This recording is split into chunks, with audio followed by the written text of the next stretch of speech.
Good evening, visitors. Welcome to the Australian War Memorial's Last Post ceremony. My name is Karis May, and joining us today from the Royal Australian Navy is Lieutenant Chris Boardman. We warmly welcome the family of Corporal David Edward Etches, whose story will be read shortly. We welcome the veterans who have served, those that are still serving, and the families that support them. We acknowledge the members of RSL and Services Clubs Association, RSL Victoria and RSL Queensland who are watching the broadcast of this ceremony from around Australia. This evening, wreaths will be laid at the base of the Pool of Reflection by family and visitors. To commence this evening's ceremony, I invite you all stand and join in singing the National Anthem.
The Australian War Memorial was a vision of Charles Bean, Australia's First World War official historian. Bean landed with the Australian troops on Gallipoli and stayed with them at the front through to the end of the war. The idea of this national memorial and museum came to him at Pozières, France, in the depths of the bloody fighting of 1916. Bean's idea was that this would be a place where families and friends could mourn their loved ones buried in faraway places. It would also be a place that could help all Australians understand what these men and women had endured and what they had done for us. Bean's vision, to which we remain true, is best expressed as inscribed at the entrance to the memorial's galleries. Here is their spirit, in the heart of the land they loved, and here we guard the record which they themselves made. Tonight, we read the story behind just one of those on the Roll of Honour, which lists the more than 102,000 men and women who have given their lives for us in war and other operations for over more than a century. But first, we present a lament, Flowers of the Forest. Wreaths and floral tributes will now be laid at the base of the Pool of Reflection.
Today, we remember and pay tribute to Corporal David Edward Etches. Born in Sydney in 1889 to James and Annie Etches, David had an older brother, William, and a younger sister, Anne, as well as a half-brother, George, from his mother's previous marriage to Thomas Southern. Following his schooling, Etches went on to become a butcher and was living in Patterson, a small community just north of Maitland in New South Wales, when he enlisted in the Australian Imperial Force in August 1915. Private Etches was assigned to the 3rd Australian Infantry Battalion, which, like the 1st, 2nd and 4th Battalions, was recruited from New South Wales. Together these battalions formed the 1st Brigade. Etches embarked from Sydney on board RMS Austerley on the 15th of January 1916 and sailed to Egypt. After further training, Etches sailed with the battalion for France and the Western Front. From its arrival in France until 1918, the battalion took part in operations against the German army, principally in the Somme Valley in France and around Ypres in Belgium. The battalion's first major action in France was at Pozières in July 1916. After the battalion fought at Ypres in Flanders, it returned to the Somme for the bitterly cold winter. In November, Etches was promoted to Lance Corporal, and in February 1917, he undertook training at the Anzac Bombing School behind the lines in France. He returned to his unit for a few months, but in May was again removed from the front to attend training for non-commissioned officers. He was promoted to Corporal in July 1917 and was sent for further training in England. Corporal Etches rejoined his battalion in early October, where it was now fighting in increasingly difficult conditions at the 3rd Battle of Ypres. On the 10th of November, the 3rd Battalion had just entered the front line near the Belgian village of Passchendaele. The Germans were shelling the area heavily, particularly the rear lines which, as the 3rd Battalion's war diary noted, made the going bad. More than 50 men of the 3rd Battalion became casualties that day, including 13 killed. Corporal David Etches was hit in the shoulder by fragments of a shell which had burst nearby. He was evacuated from the front line and died of his wounds on the 16th of November at the Liverpool Merchants Hospital in Étaples in France. He was buried in nearby Étaples Military Cemetery. In April of 1918, a memorial service was held for Corporal Etches at St Paul's Church in Patterson.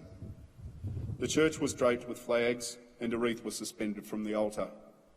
A report in the local newspaper said that the rector touched upon the character of the late corporal. He was, although perhaps considered by many to have a somewhat rough and offhand manner, the possessor of a large heart and was generous, kind and sympathetic, and always willing to lend a hand to anyone in distress. David Etches' name is listed on the Roll of Honour on my right among more than 60,000 Australians who died while serving in the First World War. This is but one of many stories of service and sacrifice held here at the Australian War Memorial.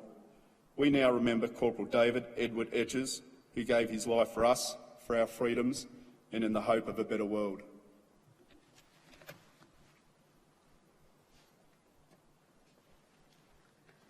Could you please stand for the ode and last post?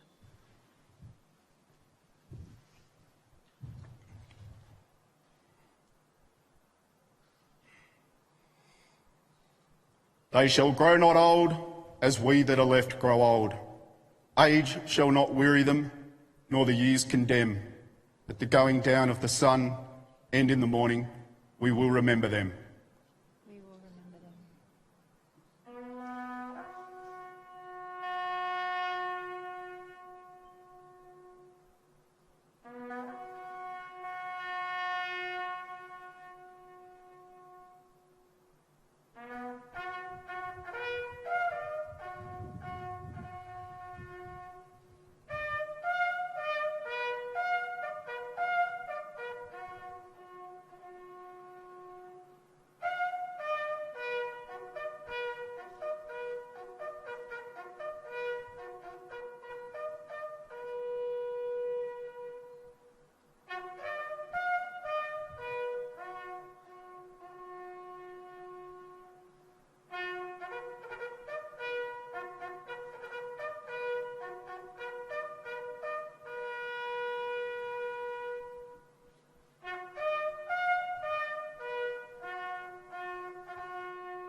lest we forget.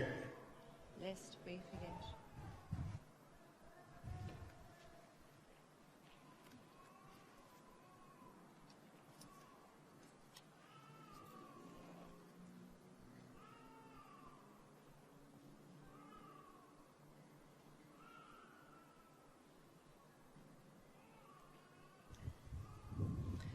We leave you this evening with the words of the memorial's founder, Charles Bean. Many a man lying out there at Pozières or in the low scrub at Gallipoli, with his poor tired senses barely working through the fever of his brain, has thought in his last moments, well, it's over. But in Australia, they will be proud of this. Ladies and gentlemen, that concludes this evening's last post ceremony. We would like to thank you for visiting the Australian War Memorial today, and we wish you all a very good evening. Thank you.